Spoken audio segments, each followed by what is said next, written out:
whereas Picasso can virtually grunt in French. And everyone is now saying that Matisse is the great painter in Paris. And Picasso was livid, absolutely livid.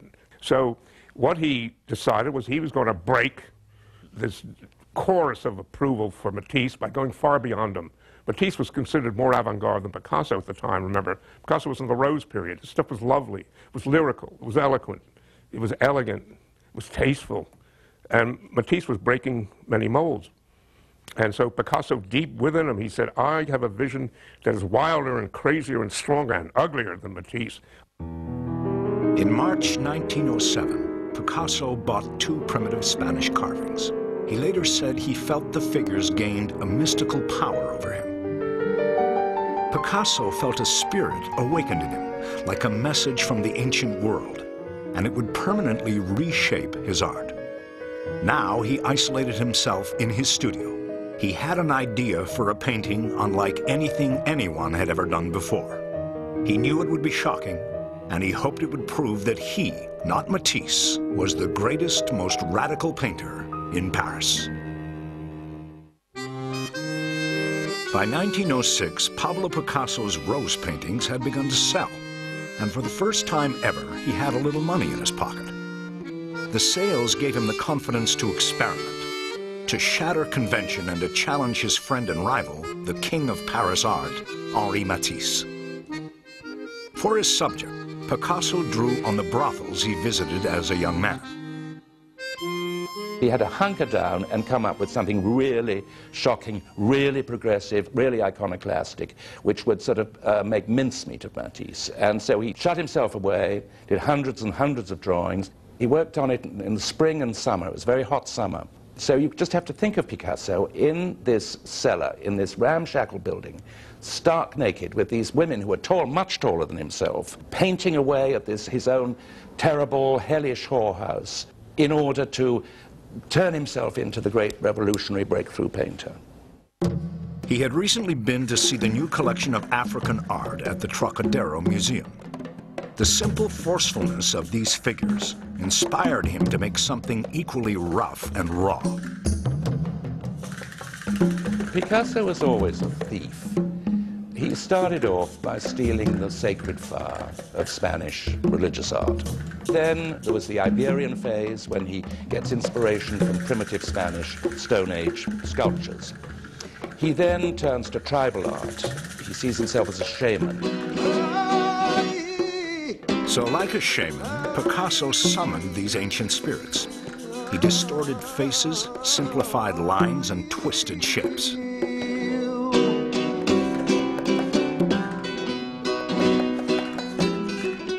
And in this painting, which came to be known as Les Demoiselles d'Avignon, Picasso sought to forge a link between tribal art and modern art.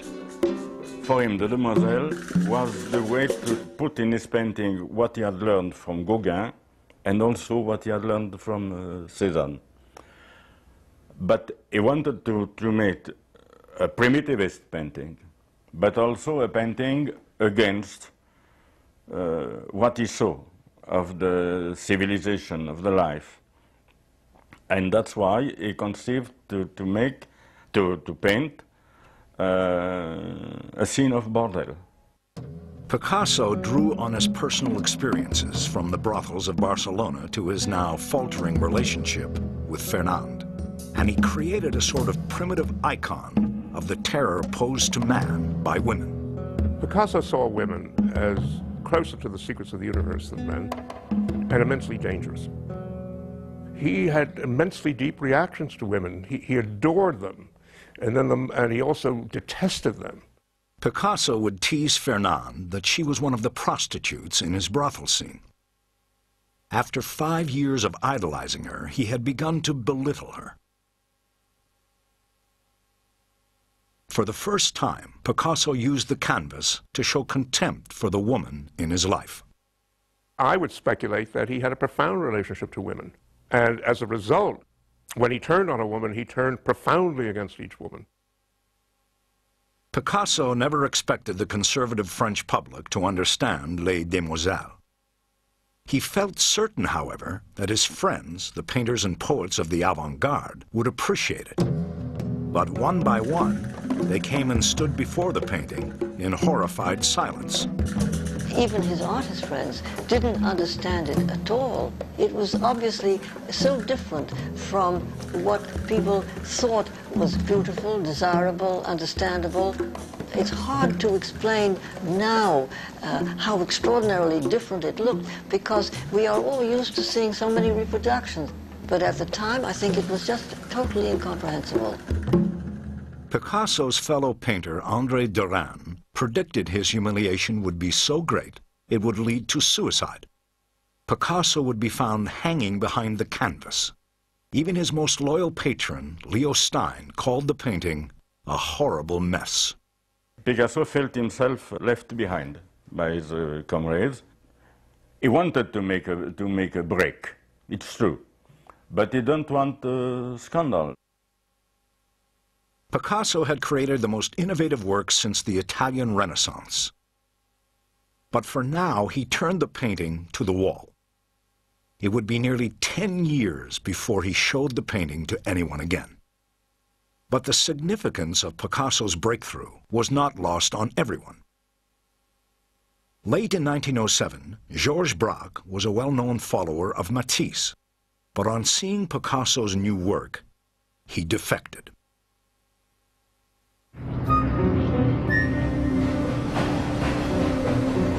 Picasso and Braque found that they shared a vision. They saw that the world had changed more in the last decade than it had in centuries.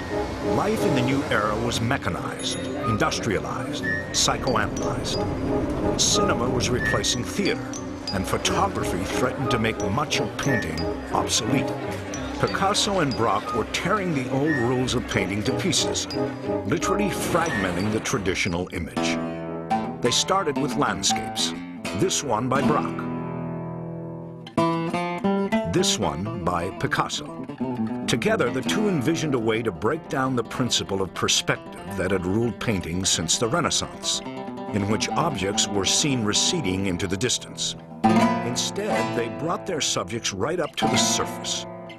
They showed that seen through the human eye, which flits from object to object, the world is a fragmentary place, made up of glimpsed reflections, splinters of light, and surfaces that are not smooth.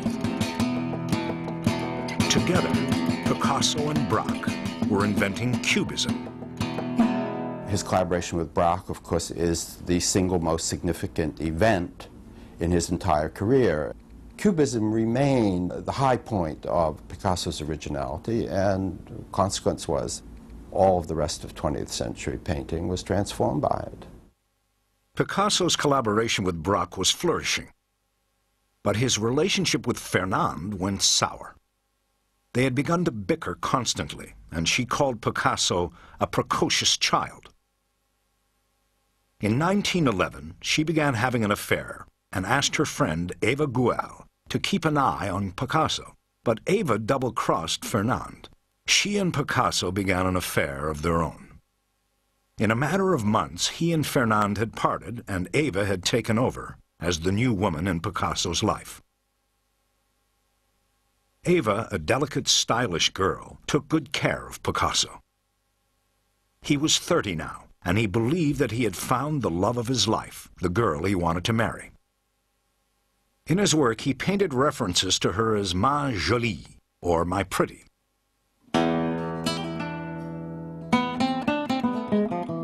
Eva inspired a flurry of new Cubist paintings. In these, he portrayed her as a guitar. Picasso started playing with some paper cutouts of guitars Braque had made, and it gave him an idea for taking Cubism into the third dimension. In 1912, Picasso made a sculpture, the guitar, that again exploded convention. Picasso happened not to like bronze very much. He thought it was too rich and boring and bourgeois. And so he liked to make sculpture out of junk. He's, to my mind, the greatest modern sculptor of this century, because he completely revolutionized the whole people's attitude to sculpture. Again, his new work was too revolutionary for the art market, yet. But by now, his blue pictures had caught on with collectors, and prices for his rose pictures had begun to soar. Picasso was 32 in early 1914 when his painting of 9 years earlier, The Family of Saltimbanque, was auctioned for over 12,000 francs, more than double the already high prices brought by Gauguin and Van Gogh at the same sale. Picasso saw that this huge sale went a long way to advance his reputation. I think among 20th century artists, Picasso was probably the most astute at marketing his work. Picasso understood more than most, I think, that if his work sold well, that for high prices but also to prominent people, that it would be not only to his financial benefit, but that it would develop an awareness of his work that would cause people to take him more seriously. But Picasso would never be able to share this success with his father. In May 1913, he got news his father